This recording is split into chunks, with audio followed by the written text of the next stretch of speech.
Pocas naciones han vivido tanto y han cargado con tanto peso sobre sus espaldas como Alemania.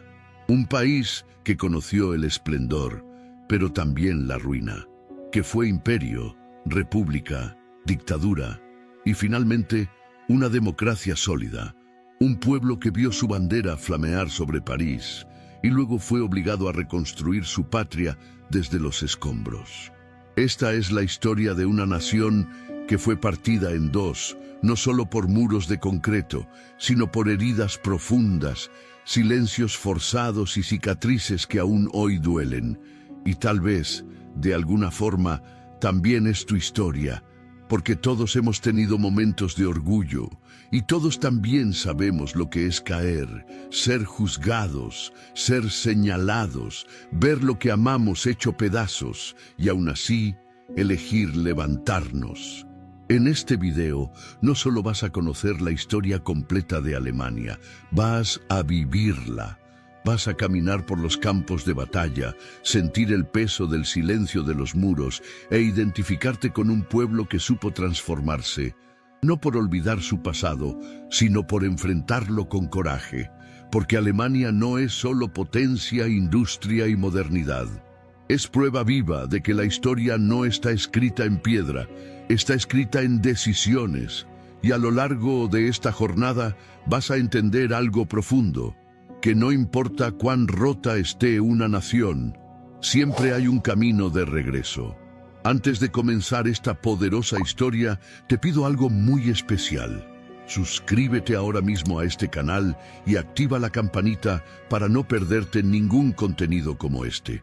Y si de verdad quieres que este mensaje llegue a más personas, escribe en los comentarios esta frase: todos podemos reconstruirnos como Alemania lo hizo. Repito, todos podemos reconstruirnos como Alemania lo hizo. Tu comentario, por más simple que parezca, puede tocar a alguien que lo necesita. Y juntos podemos llevar esta palabra de transformación mucho más lejos. Ahora sí, prepárate, porque lo que vas a ver a continuación no es solo historia, es un espejo para el alma. 1. Los pueblos germánicos, los orígenes de Alemania. Antes de que existiera cualquier noción de Alemania como nación, lo que hoy conocemos con ese nombre era una tierra cubierta por vastos bosques, ríos turbulentos y montañas que parecían tocar el cielo. Allí vivían numerosos pueblos germánicos, tribus libres e indomables que no respondían a ningún rey ni imperio extranjero. Sus nombres resuenan como ecos de un pasado antiguo: sajones, francos, vándalos, alamanes, suevos, queruscos, cada uno con sus costumbres, sus dialectos, su forma de vivir y de guerrear. Estos pueblos no eran unificados, ni mucho menos. Vivían en pequeñas comunidades, organizadas en clanes, donde el jefe guerrero era elegido por sus hazañas, no por herencia. Eran agricultores, pastores, cazadores, mas también fieros combatientes. Amaban su libertad por encima de todo, y no les gustaba que ningún forastero les dijera cómo vivir, y fue precisamente eso lo que los llevó a enfrentarse al gigante de su tiempo, el Imperio Romano. Durante siglos, los romanos intentaron conquistar estas tierras salvajes al norte del río Rin. Les llamaban Barbaricum, porque no entendían sus lenguas ni sus costumbres. Pero pronto se dieron cuenta de que no sería fácil someter a los germanos. Estos no peleaban en formaciones organizadas, sino que atacaban como fantasmas en los bosques, emboscaban a sus enemigos y desaparecían entre la niebla. El momento que marcó para siempre esta lucha fue la batalla del bosque de Teutoburgo, en el año 9 después de Cristo. 3 legiones romanas lideradas por el general Varo fueron emboscadas y aniquiladas por una coalición de tribus germánicas lideradas por Arminio, un jefe tribal que había servido como oficial en el ejército romano y que conocía perfectamente sus debilidades. Durante 3 días, los romanos fueron acorralados entre los árboles, la lluvia y el lodo. No hubo escapatoria. Fue una masacre. Roma nunca más intentó conquistar completamente esas tierras. El río Rin se convirtió en una frontera natural y los pueblos germánicos conservaron su independencia por un tiempo. Este evento no solo fue una victoria militar, fue el nacimiento simbólico de un pueblo que siglos más tarde daría forma a lo que hoy llamamos Alemania. Porque aunque aún faltaban muchos siglos de guerras, imperios y transformaciones, la semilla ya estaba plantada. Un pueblo orgulloso, fuerte, resistente, que nunca aceptó ser dominado. 2. El Imperio Carolingio y el nacimiento del Sacro Imperio Romano Germánico. Después de siglos de luchas tribales, resistencia a Roma y una identidad aún en formación, los pueblos germánicos dieron un salto hacia la historia imperial de Europa con la llegada de una figura legendaria, Carlomagno. Carlomagno, conocido como Carlos el Grande, no era alemán en el sentido moderno, pero su reinado tuvo un impacto crucial en los territorios que hoy forman parte de Alemania. Como rey de los francos, logró unificar vastas regiones de Europa occidental, incluyendo gran parte de las tierras germánicas. Y en el año 800 fue coronado emperador del Imperio Romano de Occidente por el Papa León III, en la majestuosa Basílica de San Pedro, en Roma. Ese acto fue más que simbólico. Representó el renacimiento del ideal de un imperio cristiano en Europa, fuerte, culto y guiado por Dios. Carlomagno no solo era un guerrero formidable, sino también un promotor del conocimiento, de la fe cristiana y de la organización social. Fundó escuelas, impulsó el uso del latín, apoyó a los monasterios y estableció un sistema legal más sólido. Las tierras germánicas se beneficiaron de esta administración. Se fundaron ciudades, se expandió el cristianismo y surgieron los primeros intentos de una identidad imperial entre los pueblos del este del Rin. Pero como suele ocurrir en la historia, tras la muerte de Carlomagno en el año 814, su imperio fue dividido entre sus nietos. Lo que alguna vez fue una gran unidad se fragmentó. Sin embargo, una parte esencial sobrevivió. La parte oriental del imperio, que con el tiempo sería conocida como el Sacro Imperio Romano Germánico. Este nuevo imperio fue fundado oficialmente en el año 962 por Otón I, rey de Germania, quien fue coronado como emperador de los romanos. A partir de ese momento, los pueblos germánicos quedaron ligados a esta idea de imperio cristiano y universal. Aunque en la práctica el Sacro Imperio era un conjunto altamente fragmentado de ducados, condados, obispados y ciudades libres, todos con cierto grado de autonomía, pero bajo la figura simbólica del emperador. Otón I fortaleció el poder del trono al aliarse con la Iglesia, enfrentarse a los nobles rebeldes y mantener un delicado equilibrio entre la autoridad imperial y las libertades locales. Durante siglos, el Sacro Imperio sería una estructura compleja, con múltiples voces, conflictos internos y aspiraciones territoriales. No era aún la Alemania moderna, pero las piezas ya estaban sobre el tablero. Un idioma común en evolución, una cultura germánica cristianizada y una red de ciudades, castillos y reinos que, con el tiempo, reclamarían un destino común. Y así llegamos al próximo capítulo de esta historia, donde las ciudades comienzan a florecer, los castillos se alzan sobre colinas y una nueva revolución espiritual está por estallar, la Edad Media y la Reforma Protestante. 3. Edad Media, ciudades libres, castillos y Reforma Protestante. Con el Sacro Imperio Romano Germánico ya establecido, la Edad Media se convirtió en un largo periodo de evolución, contrastes y tensiones. No era una Alemania unida como hoy la conocemos, sino un mosaico de territorios independientes, ducados, condados, principados, obispados y poderosas ciudades libres que comenzaban a destacar por su riqueza, comercio y organización.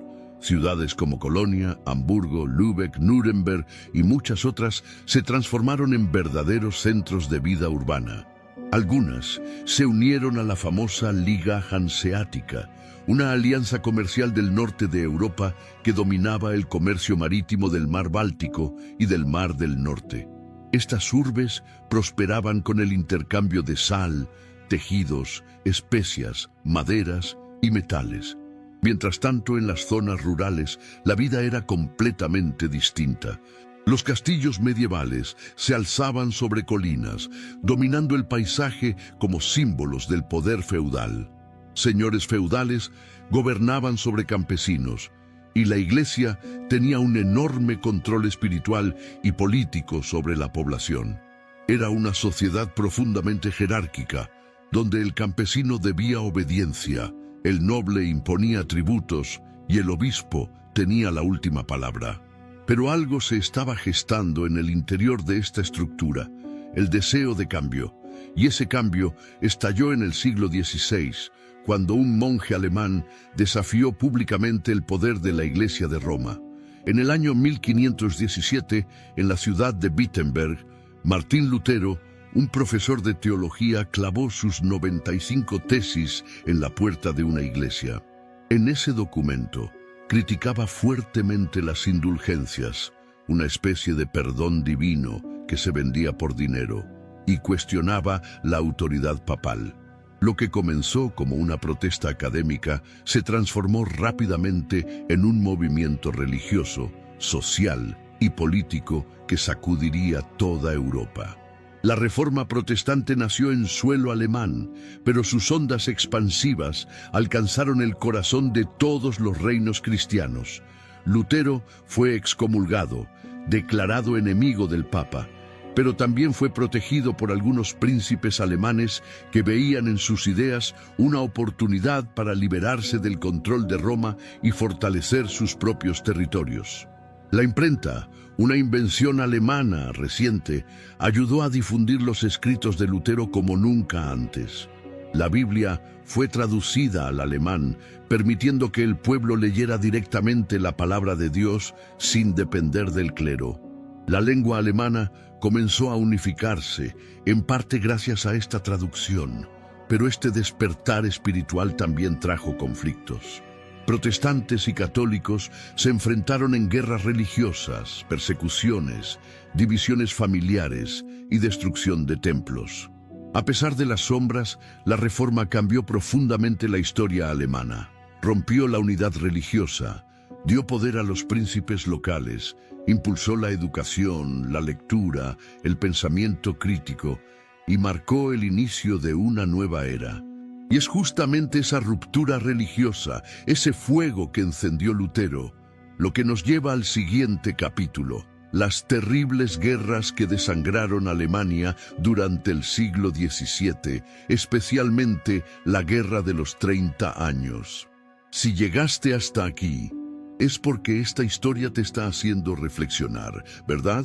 Entonces, haz una pausa de un segundo y suscríbete al canal ahora mismo si aún no lo has hecho. Y claro, deja tu me gusta si este contenido está tocando tu corazón o enseñándote algo nuevo. Tu apoyo es lo que permite que este mensaje siga llegando a más personas que, como tú, necesitan recordar que siempre hay una segunda oportunidad. 4. Las guerras religiosas y la devastación de los 30 años. Lo que comenzó con la Reforma protestante encendió una chispa que con el paso del tiempo se convertiría en un incendio devastador. Alemania, fragmentada en decenas de principados, ducados, condados y ciudades libres, se convirtió en el campo de batalla de una de las guerras más destructivas de toda la historia europea. La Guerra de los 30 años, 1618-1648. Aunque este conflicto empezó como una lucha religiosa entre protestantes y católicos, muy pronto se transformó en una guerra política, territorial y dinástica. Cada potencia europea vio en el caos alemán una oportunidad para intervenir y sacar ventaja. El resultado fue una tormenta de violencia, hambre, saqueos y muerte que arrasó el corazón de Europa Central. Todo comenzó en Bohemia, cuando un grupo de nobles protestantes se rebeló contra el emperador católico del Sacro Imperio Romano Germánico. Lo que parecía una revuelta local se convirtió en un conflicto continental. Participaron Suecia, España, Francia, Dinamarca, los Países Bajos, todos con sus propios intereses, pero librando sus batallas en tierra alemana. Ciudades enteras fueron incendiadas, pueblos desaparecieron del mapa, las cosechas fueron destruidas y las enfermedades se propagaron con rapidez. Muchos soldados no eran ejércitos nacionales organizados, sino bandas de mercenarios que vivían del pillaje, violando, quemando y saqueando a su paso. Los civiles, especialmente campesinos, mujeres y niños, fueron las mayores víctimas. Se calcula que hasta un tercio de la población alemana murió durante estos 30 años de horror. En algunas regiones, simplemente ya no quedó nadie con vida. El hambre, las pestes y la guerra convirtieron campos fértiles en tierras desoladas. La guerra también dejó heridas espirituales y sociales, familias divididas por la fe, territorios que cambiaban de manos una y otra vez, y una profunda desconfianza entre vecinos que antes compartían iglesias, mercados y escuelas. La violencia no distinguía entre católicos ni protestantes. Todos, en algún momento, sufrieron el peso de una guerra que parecía no tener fin. Finalmente, tras 3 décadas de destrucción, llegó el Tratado de Paz de Westfalia, firmado en 1648 en las ciudades de Münster y Osnabrück. Fue una negociación larguísima, donde todos buscaban salvar lo poco que quedaba. El tratado no solo puso fin a la guerra, sino que también redefinió la política europea. Se reconoció el derecho de cada príncipe alemán a elegir la religión de su territorio. Se garantizó una cierta tolerancia religiosa y, tal vez lo más importante, se consolidó aún más la fragmentación del mundo germánico. Alemania quedó dividida en más de 300 estados independientes, cada uno con su moneda, su ejército, sus leyes. Ya no había un imperio fuerte ni una autoridad común. Había un tablero de pequeños poderes, cada uno defendiendo su autonomía. Pero incluso en medio de tanto dolor surgieron nuevas ideas. El deseo de reconstrucción, de orden, de modernización, comenzó a brotar. Y en medio de ese caos renacido, 2 potencias comenzaron a crecer con fuerza: Prusia y Austria. 5. Prusia y Austria, los gigantes dentro del caos alemán. Después de la desolación provocada por la Guerra de los 30 años, el mapa del mundo germánico quedó hecho pedazos. Había más de 300 estados independientes, cada uno con sus propias leyes, monedas, ejércitos. Pero en medio de esa fragmentación surgieron 2 potencias que lentamente comenzaron a destacarse, crecer y dominar la escena política alemana: Prusia y Austria. Austria, con su capital en Viena, era el corazón de la poderosa Casa de Habsburgo, una de las dinastías más influyentes de toda Europa. Desde hacía siglos, los Habsburgo habían ocupado el trono del Sacro Imperio Romano Germánico casi de forma continua, usando su poder político, matrimonial y militar para expandir su influencia. Austria se convirtió en un bastión del catolicismo y en un imperio multicultural que abarcaba partes de la actual Hungría, Chequia, Eslovaquia, Croacia, Eslovenia, Italia y más allá. Era una potencia tradicional, aristocrática y profundamente ligada a la Iglesia. Por otro lado, Prusia era una potencia emergente, moderna, militarista y ambiciosa. Su capital estaba en Berlín y su ascenso fue rápido, estratégico y decidido.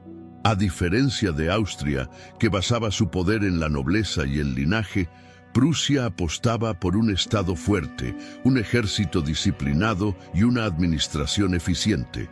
El rey Federico Guillermo I, conocido como el Rey Sargento, profesionalizó el ejército prusiano. y su hijo Federico el Grande convirtió a Prusia en una fuerza temida y respetada en toda Europa.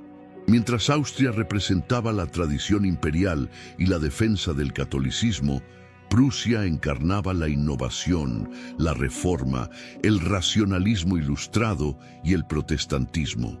Esta diferencia ideológica y cultural alimentaría una rivalidad silenciosa pero constante que definiría el destino de Alemania durante los siglos XVIII y XIX. Ambas potencias querían liderar el mundo germánico, pero por caminos muy distintos. En varias ocasiones lucharon en bandos opuestos, como en la Guerra de Sucesión Austriaca o la Guerra de los 7 Años, disputándose territorios, alianzas e influencia. Cada victoria de Prusia era vista como una amenaza por Austria. Cada movimiento de los Habsburgo era respondido con astucia por Berlín. Además de lo militar, ambos impulsaron el desarrollo cultural y científico. Viena se convirtió en un centro musical incomparable, cuna de genios como Mozart y Beethoven, mientras Berlín fomentaba las ideas de la Ilustración, atrayendo filósofos, arquitectos, ingenieros y reformadores. Pero había algo que ambas compartían: su influencia creciente en los asuntos del mundo germánico. Poco a poco, las otras ciudades y reinos menores comenzaron a alinearse con uno u otro.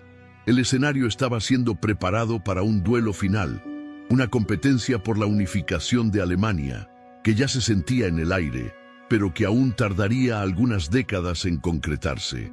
Y es justamente esa rivalidad, ese choque de titanes entre Viena y Berlín, lo que nos lleva directamente al próximo capítulo: el ascenso de un hombre llamado Otto von Bismarck, o como muchos lo llamarían después, el arquitecto del Imperio Alemán. 6. El ascenso de Otto von Bismarck y la unificación de Alemania, después de siglos de fragmentación, guerras internas y rivalidades entre principados. La idea de una Alemania unida parecía un sueño imposible, pero en medio del tablero político germánico, apareció un hombre que cambiaría todo: Otto von Bismarck, el canciller de Prusia. No era un revolucionario, ni un soñador romántico, sino un estratega frío, decidido y profundamente nacionalista. Bismarck tenía una visión clara: unificar los estados alemanes bajo el liderazgo de Prusia, excluyendo completamente a Austria. ¿Cómo? No con discursos ni asambleas, sino con lo que él mismo llamó sangre y hierro. Sabía que la unificación solo se lograría a través de guerras calculadas, alianzas inteligentes y diplomacia agresiva. El primer paso llegó en 1864, cuando Prusia se alió con Austria para enfrentar a Dinamarca y tomar los ducados de Schleswig y Holstein. Fue una guerra breve y la victoria fue compartida, pero eso solo fue el principio. Bismarck usó el conflicto posterior por la administración de esos territorios para provocar una guerra directa con Austria. Así estalló en 1866 la Guerra Austro-Prusiana, también conocida como la Guerra de las 7 Semanas. Prusia, con un ejército moderno, eficiente y bien liderado, derrotó rotundamente a Austria en la batalla de Sadowa. Austria fue obligada a retirarse de los asuntos germanos, y así nació la Confederación Alemana del Norte, liderada por Prusia y formada por los estados protestantes del norte. Pero aún faltaba algo más: convencer a los estados católicos del sur, como Baviera, Baden y Württemberg, de que se unieran. Para lograrlo, Bismarck necesitaba un enemigo común que despertara el sentimiento nacionalista alemán. Y ese enemigo fue Francia. En 1870, manipulando hábilmente un conflicto diplomático menor, el famoso telegrama de Ems, Bismarck hizo que el emperador francés Napoleón III declarara la guerra a Prusia. Fue justo lo que él quería. La guerra franco-prusiana unió a todos los estados alemanes contra un enemigo externo. Las tropas prusianas, organizadas y decididas, derrotaron a los franceses en la batalla de Sedan y capturaron al propio Napoleón III. La victoria fue aplastante. Francia fue humillada, París quedó sitiada, y el sentimiento de unidad alemana alcanzó su punto más alto. Entonces, el 18 de enero de 1871, en un momento cargado de simbolismo y poder, se proclamó el nacimiento del Imperio Alemán, Deutsches Kaiserreich, en la Galería de los Espejos del Palacio de Versalles, en plena tierra francesa conquistada. El rey de Prusia, Guillermo I, fue coronado como Kaiser de Alemania, y Otto von Bismarck, el arquitecto de todo aquello, se convirtió en el canciller de hierro. Alemania, por fin, estaba unificada. Nacía una potencia industrial, militar y cultural que cambiaría el equilibrio del poder europeo. Pero también nacía con cicatrices, forjada en guerras, liderada por militares y con una ambición que pronto la llevaría a enfrentarse con las demás potencias del continente. Y ese es el camino que nos lleva directamente al siguiente capítulo: el auge del Imperio Alemán y su entrada en la carrera por el poder mundial. 7. El Imperio Alemán y la carrera por el poder mundial. Con la proclamación del Imperio Alemán en 1871, Alemania pasó de ser un conjunto de estados dispersos a convertirse en una nación unificada, poderosa y respetada. Era como si una máquina dormida hubiera despertado. El nuevo imperio industrializado, moderno y ambicioso, estaba listo para demostrar su lugar en el mundo. Bajo el liderazgo del Kaiser Guillermo I y, más tarde, de su nieto Guillermo II, Alemania vivió un crecimiento económico sin precedentes.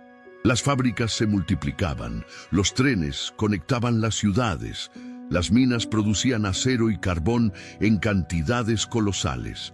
Nacían grandes empresas químicas, metalúrgicas e industriales. En pocos años, Alemania se transformó en una de las potencias industriales más importantes del planeta. Las ciudades se modernizaron. Berlín, Hamburgo, Múnich y Frankfurt se llenaron de luces, tranvías, universidades, teatros, fábricas y vida. La población crecía, el comercio se expandía y el ejército se convertía en uno de los más organizados y temidos de Europa. Pero no era solo crecimiento económico. Alemania también quería un lugar en el reparto del mundo. Mientras británicos y franceses dominaban vastos imperios coloniales en África, Asia y Oceanía, los alemanes se sentían rezagados. Y así comenzó su entrada tardía en la carrera colonial.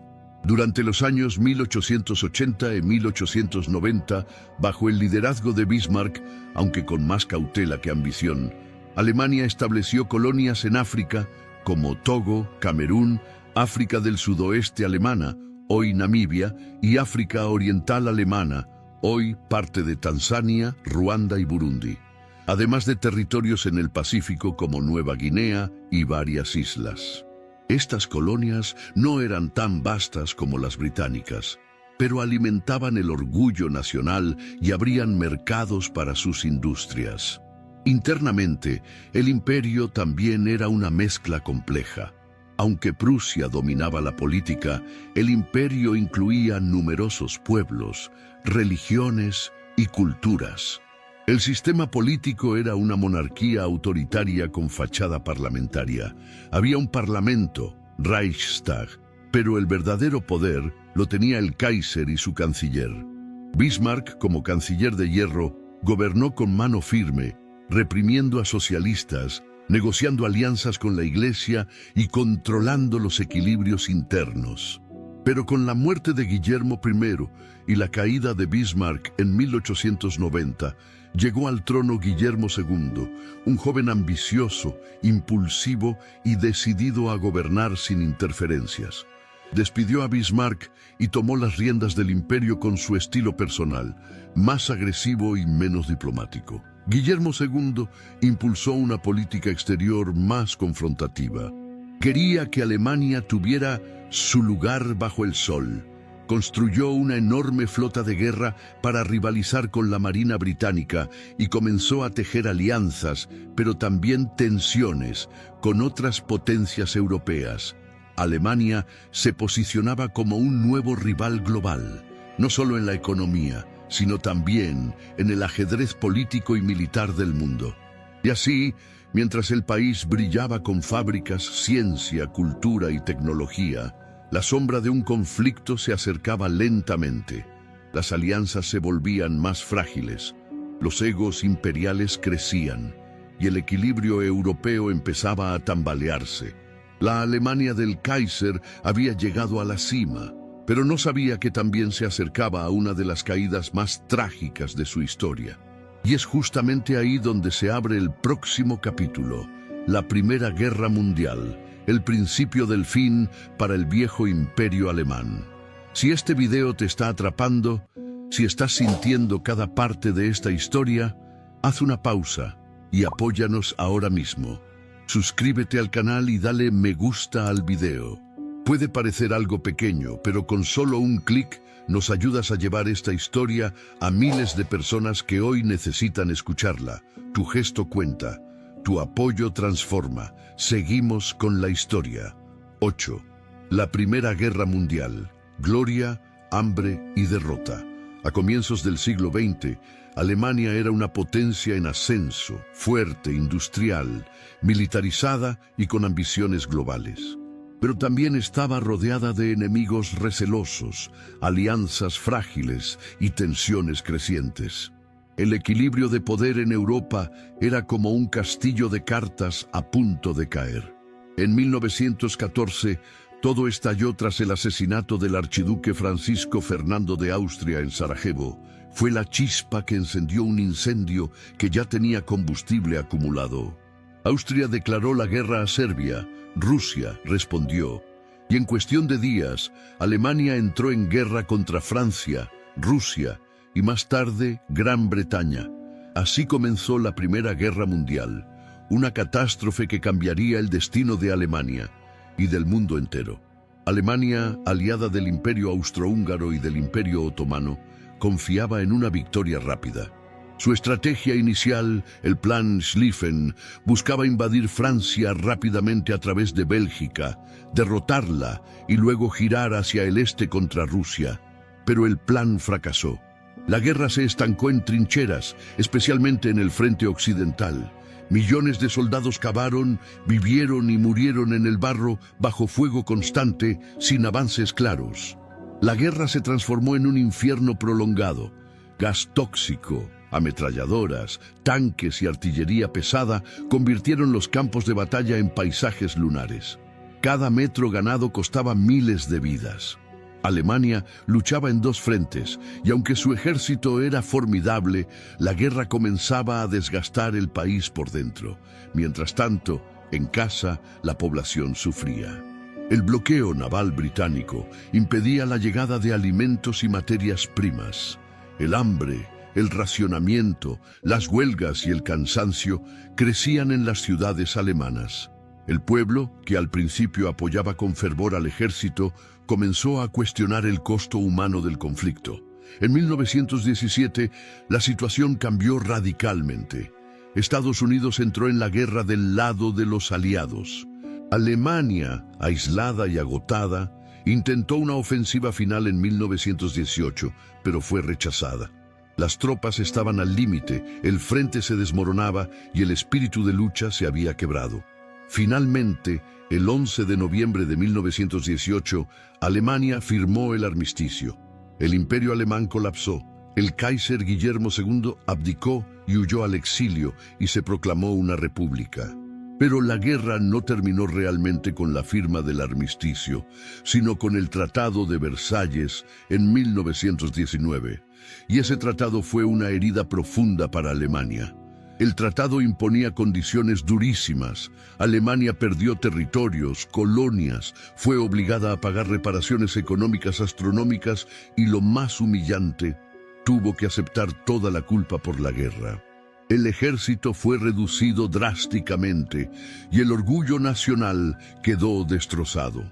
Las calles de Berlín, que alguna vez soñaron con un imperio eterno, ahora estaban llenas de desempleados, veteranos mutilados y familias en ruina. La economía colapsaba. La inflación se disparaba, el futuro era incierto. Y aunque la guerra había terminado en los campos de batalla, comenzaba una nueva guerra dentro del alma alemana. Una guerra entre el deseo de reconstrucción y el resentimiento profundo que iba creciendo en silencio. Es justamente ahí donde entra el próximo capítulo, la República de Weimar, un periodo de caos, cultura, crisis y surgimiento de ideologías perigosas que prepararíamos terreno para lo que estaba por vir. 9. La República de Weimar, caos, arte y amenaza. Tras el colapso del Imperio Alemán en 1918, Alemania entró en una nueva etapa, la República de Weimar. Su nombre viene de la ciudad donde fue redactada la nueva Constitución Democrática. Nacía una república moderna, con un sistema parlamentario, libertades civiles, sufragio universal, pero que ya cargaba una mochila llena de piedras, la derrota en la guerra, el resentimiento por el Tratado de Versalles y una economía hecha trizas. Desde el principio, la república fue frágil. La gente no la había elegido con entusiasmo, sino como única salida posible. El antiguo orgullo imperial se había desmoronado y la sensación general era de humillación, hambre e inestabilidad. Mientras los políticos intentaban estabilizar el país, en las calles estallaban huelgas, motines y enfrentamientos entre grupos extremistas. Pero al mismo tiempo, algo increíble surgía. Una explosión cultural sin precedentes. Berlín se transformó en el corazón de una nueva era. En medio del caos, florecieron el arte, el cine, el teatro, la arquitectura y la filosofía. Nombres como Bertolt Brecht, Marlene Dietrich, Paul Klee, Kandinsky y Walter Gropius pusieron a Alemania en el centro de la vanguardia mundial. Era una sociedad que bailaba al borde del abismo. Sin embargo, la economía seguía siendo un desastre. Entre 1921 y 1923, Alemania vivió una de las peores hiperinflaciones de la historia. El valor del marco alemán se desplomó tanto que el dinero era más útil como papel tapiz que como moneda. Una barra de pan podía costar millones de marcos por la mañana y el doble por la tarde. Las familias perdieron sus ahorros, el hambre volvió, la desesperación crecía y en medio de esa desesperanza surgieron movimientos radicales que ofrecían soluciones simples para problemas complejos. Los comunistas, por un lado, prometían una revolución obrera como la rusa.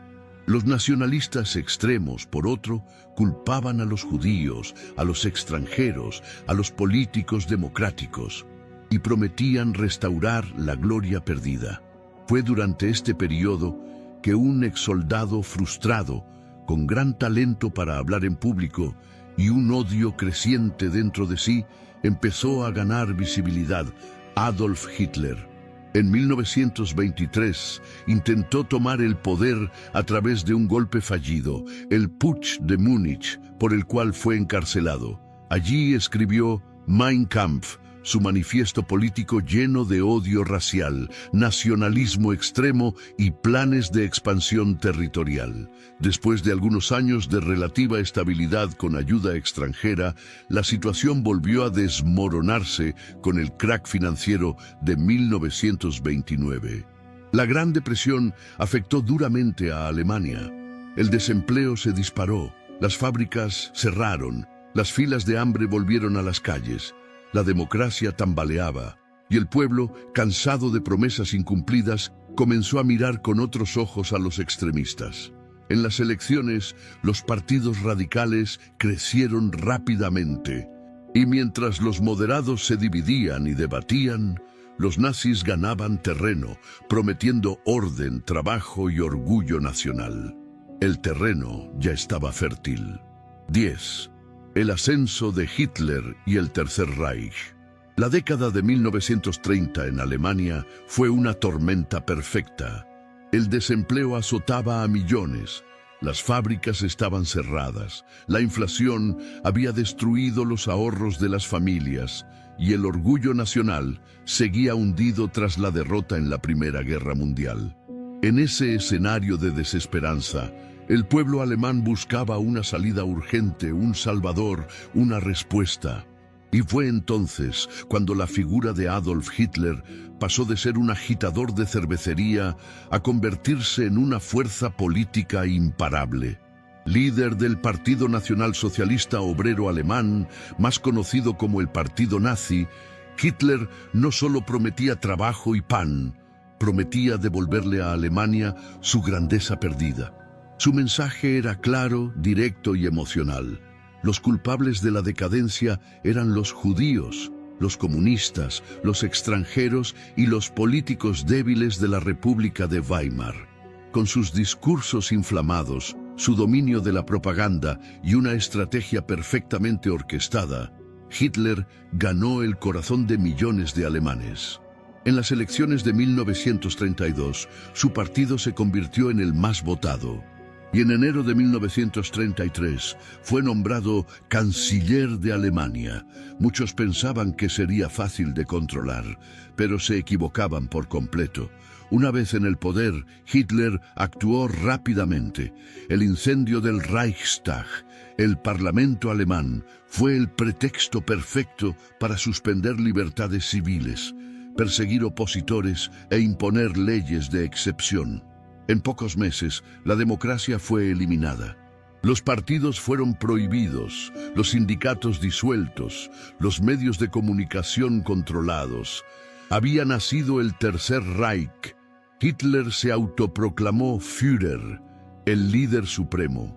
Y bajo su mando, Alemania se transformó en una dictadura totalitaria. Se implantó un culto al líder. Se reeducó a los jóvenes con ideología nazi, se promovió el odio racial como política de Estado y se persiguió con violencia a todo aquel que pensara diferente. El antisemitismo, que antes era una idea marginal, se convirtió en ley. Comenzaron los boicots a negocios judíos, la expulsión de judíos de universidades, la prohibición de matrimonios mixtos y finalmente la Noche de los Cristales Rotos en 1938, cuando sinagogas fueron incendiadas, escaparates destruidos y miles de judíos arrestados. Pero Hitler no solo quería controlar Alemania. Su visión era mucho más amplia: crear un imperio alemán en Europa, una raza superior, dominando territorios y eliminando lo que consideraba impuro o inferior. Por eso, comenzó a rearmar el país en secreto, violando el Tratado de Versalles. Creó nuevas fábricas de armas, expandió el ejército y modernizó la Luftwaffe, Fuerza Aérea. Y el mundo miraba con preocupación, pero sin actuar. En 1936 invadió Renania. En 1938 anexó Austria Anschluss. Más tarde se apropió de los Sudetes, una región de Checoslovaquia, sin disparar una sola bala. Todo bajo el argumento de proteger a los alemanes étnicos. Europa cedía, intentando evitar una nueva guerra. Pero Hitler no se detendría. Ya estaba preparando su próximo movimiento. Porque en su mente, el verdadero futuro de Alemania no estaba en la paz, sino en la conquista. Y es así, paso a paso, discurso tras discurso, decreto tras decreto, que una nación herida fue llevada hacia la oscuridad, convencida de que marchaba hacia la gloria. El mundo aún no lo sabía, pero la peor guerra de la historia estaba por comenzar, y Alemania sería su epicentro. Y ese es justamente el próximo capítulo de esta historia: la Segunda Guerra Mundial y el horror del Holocausto. 11. La Segunda Guerra Mundial y el Holocausto.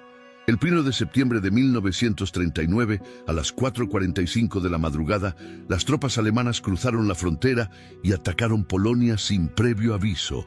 Fue el inicio de un nuevo y brutal conflicto global, la Segunda Guerra Mundial. Con una velocidad impresionante, los soldados de Hitler usaron una estrategia conocida como Blitzkrieg, guerra relámpago, que combinaba ataques aéreos, tanques y movimientos rápidos de infantería. Polonia cayó en pocas semanas. Poco después, Alemania firmó un pacto secreto con la Unión Soviética para repartirse el territorio polaco. era el comienzo de una ola expansiva. En solo 2 años, Alemania había conquistado Noruega, Dinamarca, los Países Bajos, Bélgica, Luxemburgo y Francia. París fue ocupada. La bandera nazi ondeaba sobre la Torre Eiffel. En 1941, las tropas alemanas llegaron incluso a las puertas de Moscú. Parecía que nada podía detener al Tercer Reich, pero no era solo una guerra de territorios. Mientras los ejércitos avanzaban, el régimen nazi ponía en marcha un plan sistemático de exterminio.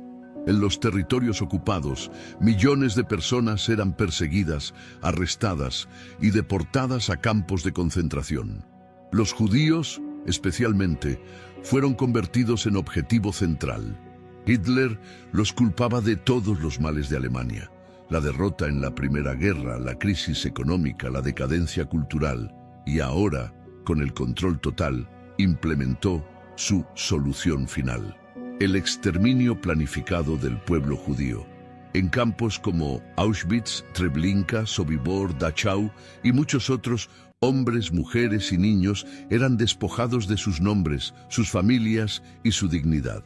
Eran obligados a trabajar hasta morir o directamente enviados a cámaras de gas. Los cuerpos eran incinerados en hornos y los pocos sobrevivientes quedaban marcados para siempre.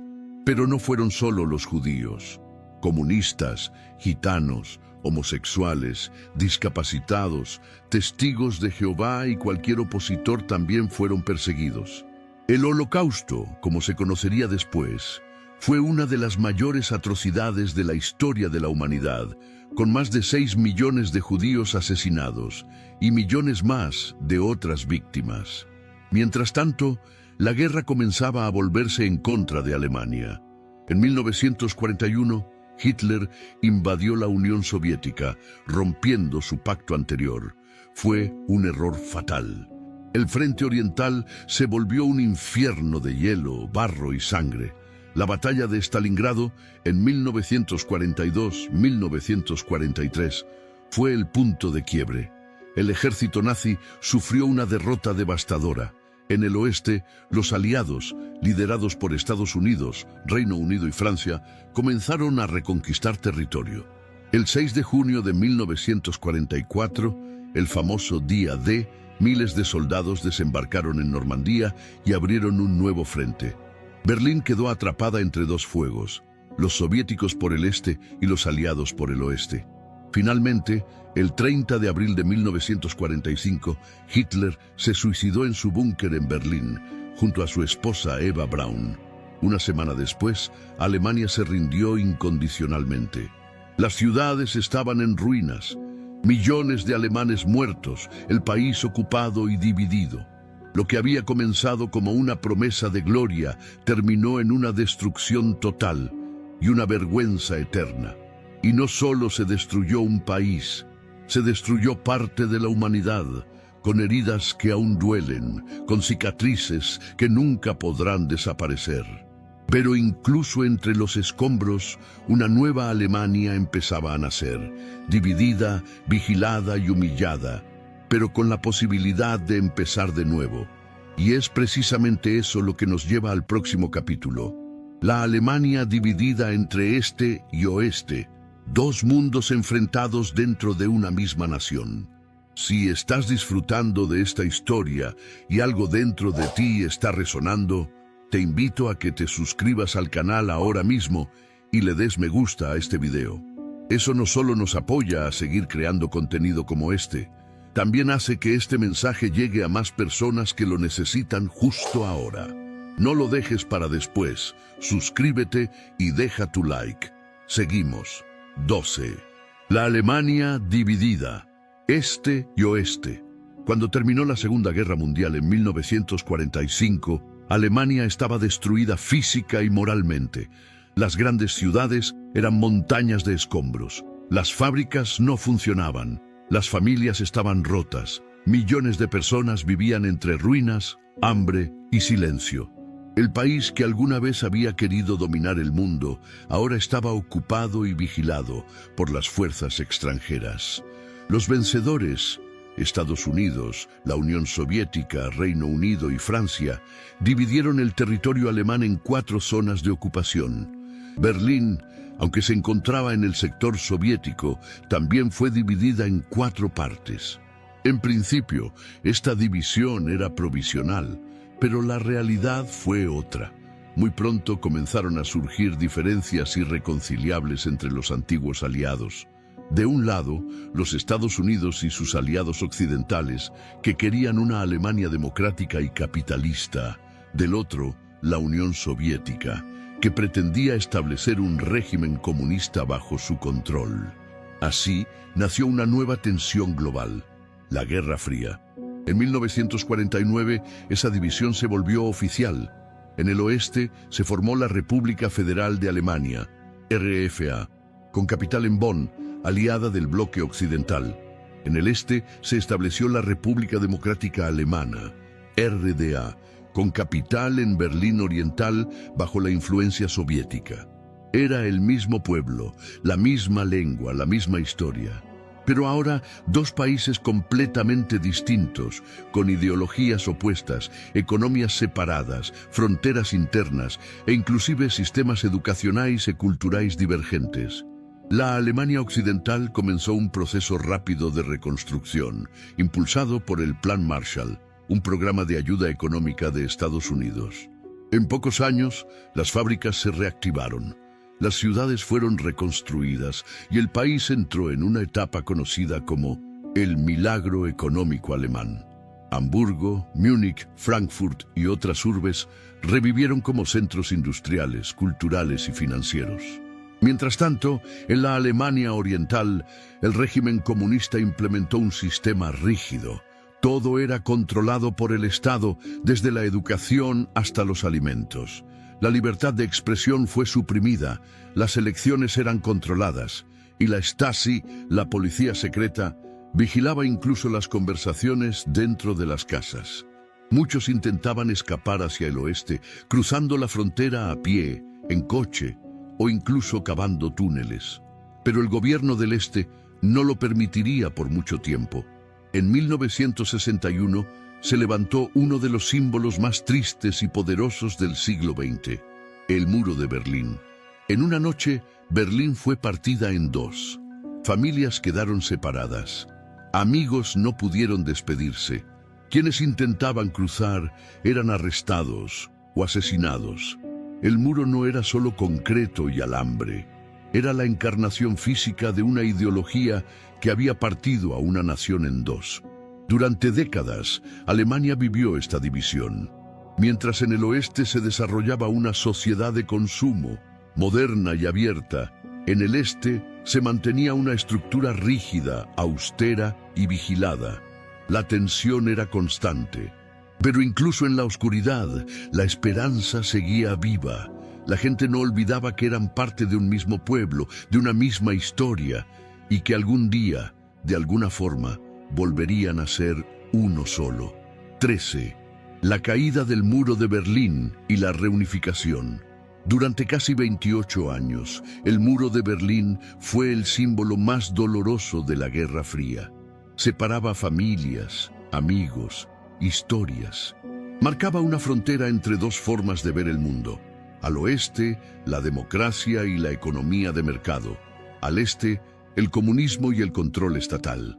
Pero las murallas no son eternas, y el deseo de libertad siempre encuentra grietas. A finales de la década de 1980, los vientos de cambio comenzaron a soplar en Europa del Este. En la Unión Soviética, el líder Mikhail Gorbachov impulsaba reformas conocidas como perestroika, reestructuración, y glasnost, transparencia. Estos cambios desestabilizaron a los regímenes comunistas de varios países satélites, incluyendo a la RDA. En Alemania Oriental, el pueblo estaba cansado de la vigilancia, de la represión, de la falta de libertad. Miles comenzaron a protestar en ciudades como Leipzig, Dresde y Berlín. Cada semana las marchas crecían. La gente gritaba «Wir sind das Volk», «Somos el pueblo», exigiendo reformas reales. Mientras tanto, Muchos alemanes del este comenzaron a huir por países vecinos, como Hungría y Checoslovaquia, que empezaban a abrir sus fronteras. La presión internacional aumentaba. La tensión en las calles se hacía insostenible. Y entonces ocurrió lo impensable.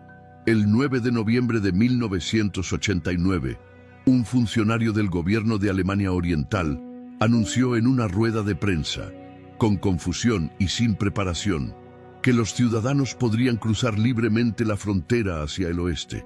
La noticia corrió como pólvora. Esa misma noche, miles de berlineses se acercaron al muro. Los guardias, desconcertados, no recibieron órdenes claras. Algunos dejaron pasar a las personas, otros no sabían qué hacer. Y poco a poco, la multitud comenzó a escalar el muro, a romperlo con martillos, a abrazarse, a llorar. Las imágenes dieron la vuelta al mundo. El muro que por décadas había dividido a un pueblo se desmoronaba ante los ojos del planeta. No fue solo concreto lo que cayó aquella noche. Cayó el miedo, cayó la censura, cayó una era. Los días siguientes fueron de euforia. Familias que llevaban años separadas se reencontraron. Gente del este caminaba por las calles del oeste con lágrimas, con asombro, con esperanza. Pero la reunificación no era solo una emoción, también fue un desafío inmenso. El 3 de octubre de 1990, Alemania fue oficialmente unificada. La RDA dejó de existir y pasó a formar parte de la República Federal de Alemania. Berlín volvió a ser la capital de una sola nación. Pero el camino no fue fácil. La integración de dos sistemas tan diferentes costó años de trabajo, miles de millones de euros y una profunda transformación social. Las desigualdades persistieron. Las heridas tardaron en sanar, pero el paso había sido dado, el muro había caído, y con él renacía la esperanza de un futuro común. Alemania volvía a estar completa, no como en los viejos imperios, ni bajo banderas de dominación, mas como una república moderna, democrática y decidida a no repetir los errores del pasado. 14. El milagro económico alemán. Tras la emoción de la reunificación en 1990, Alemania se encontró con una tarea monumental: coser las heridas de una nación dividida durante casi medio siglo. El muro había caído, sí, pero en la práctica todavía existían dos Alemanias. Por un lado, la Alemania occidental, moderna, industrializada, con una economía sólida y conexiones globales. Por otro lado, la Alemania oriental, empobrecida, con fábricas obsoletas, infraestructuras deterioradas y millones de personas que habían vivido bajo un régimen socialista autoritario, sin conocer la lógica del mercado libre. El proceso de integración fue duro, doloroso y costoso. Ciudades enteras del este quedaron paralizadas, empresas cerraron, millones perdieron sus empleos. La esperanza inicial dio paso, en muchos lugares, al desencanto.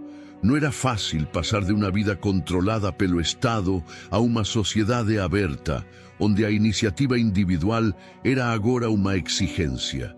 Pero Alemania no se rindió, no permitió que su sueño de unidad se convirtiera en fracaso. El gobierno federal lanzó un ambicioso plan de inversión para modernizar el este. Se construyeron carreteras, escuelas, hospitales, trenes de alta velocidad, redes de telecomunicaciones, una infraestructura nueva para una era nueva. A pesar del alto coste, la solidaridad nacional se impuso. Los alemanes del oeste pagaron más impuestos, los del este enfrentaron más sacrificios.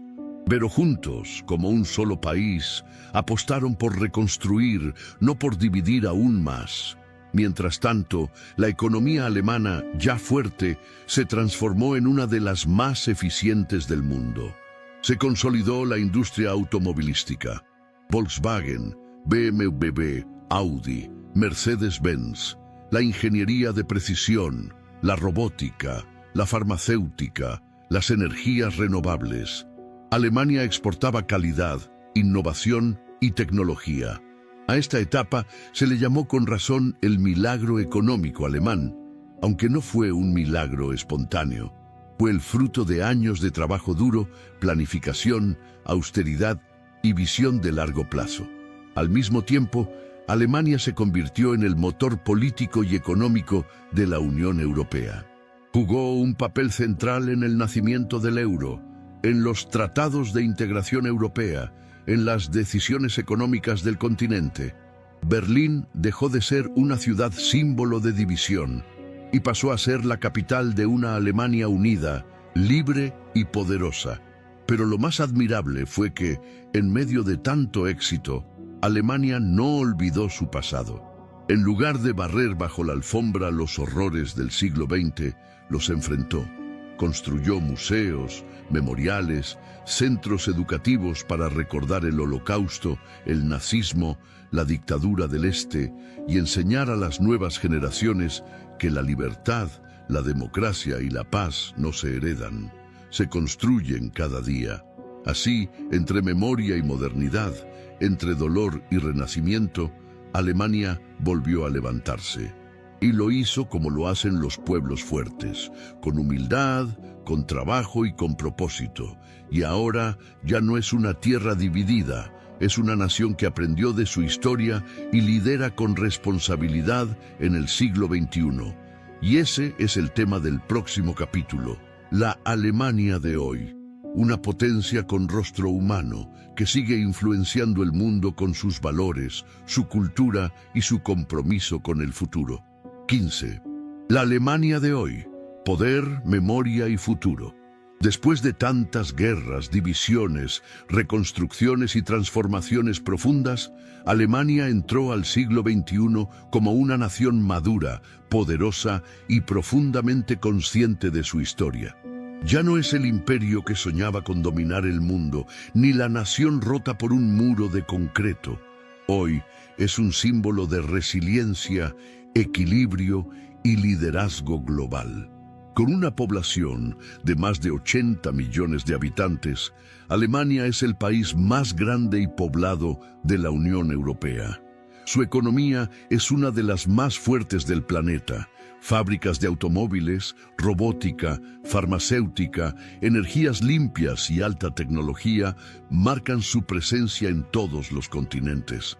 Pero su verdadera fuerza no está solo en lo que produce, sino en los valores que defiende. La Alemania de hoy no esconde su pasado, lo mira de frente. Desde los horrores del Holocausto hasta la represión de la Alemania Oriental, todo está documentado, estudiado y preservado para que las nuevas generaciones no repitan los errores del ayer. Museos, memoriales, centros educativos y días de reflexión forman parte activa del calendario nacional. Pero al mismo tiempo es un país moderno, abierto y dinámico. Sus ciudades están llenas de vida. Berlín es creativa e intensa. Hamburgo respira cultura portuaria. Múnich es industrial y sofisticada.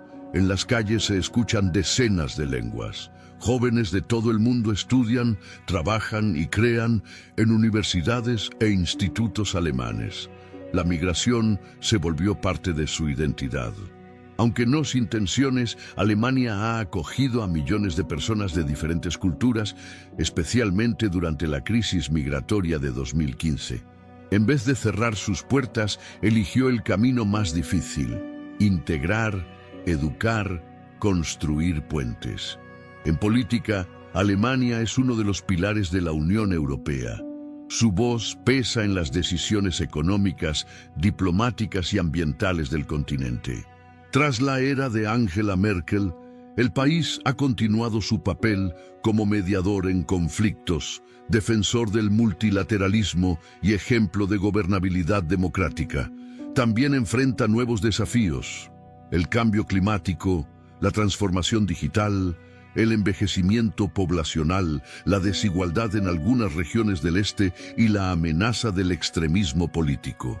Pero, como a lo largo de su historia, los alemanes enfrentan el presente con organización, diálogo y visión de futuro. Hoy, Alemania ya no busca conquistar territorios, busca soluciones globales, no levanta muros, derriba barreras con ciencia, cultura, innovação e memória.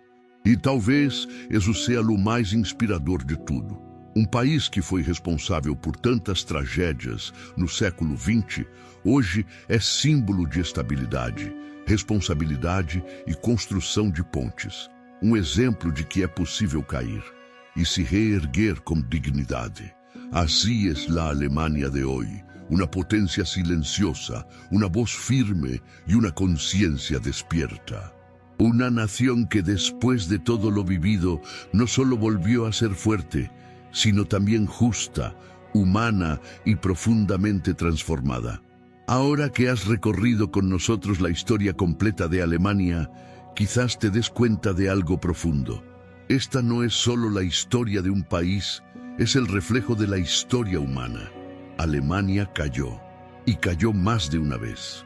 Se perdió en guerras, se rompió por dentro, se dividió por ideologías, cometió errores imperdonables, y sin embargo, eligió el camino más difícil, mirar hacia atrás con responsabilidad y hacia adelante con propósito.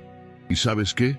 Eso también habla de ti, de todos nosotros, porque todos hemos pasado por momentos de oscuridad, por muros que nos separaron de quienes amamos, por errores que nos llenaron de culpa, por decisiones que nos rompieron por dentro, pero como Alemania también tenemos una opción: reescribir nuestra historia sin borrar el pasado, reconstruir sin negar las ruinas y renacer sin olvidar lo que fuimos. Alemania no es grande por su poder, es grande por su capacidad de transformarse, por su decisión de no repetir sus errores y por demostrarle al mundo que sí se puede caer y volver a levantarse más humano, más justo, más fuerte. Y si Alemania pudo hacerlo, ¿por qué tú no podrías? Y antes de que te vayas, verifica ahora mismo si ya estás suscrito al canal. Si no lo estás, haz clic y acompáñanos en esta misión de contar historias que inspiran, enseñan y transforman. Y si esta historia tocó tu corazón, compártela con alguien que la necesite, porque nunca sabes. Una sola historia puede cambiarle la vida a una persona. Gracias por estar aquí. Nos vemos en el próximo capítulo.